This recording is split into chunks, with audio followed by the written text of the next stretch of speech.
ମୋ ଗାମଛା ଦେଖା पूरे कर दो काट दो। हेलो हाय नमस्कार जय जगन्नाथ दोस्तों। देखिए आज का जो ब्रेकफास्ट है ये दम आलू। ये देखिए दम आलू आज बना है, नया आलू है ये दम आलू, साथ में प्याज है और ये है मुरमुरे।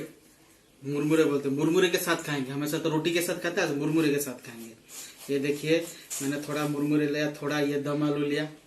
पहले दम आलू का टेस्ट बताते हैं कैसे। ये देखिए ये हो गया आपका दम आलू।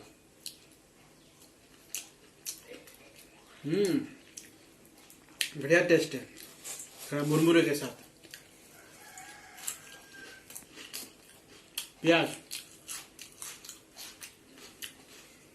मस्त बढ़िया टेस्ट। आप भी बनाए घर में खाइए। जय जगन्नाथ।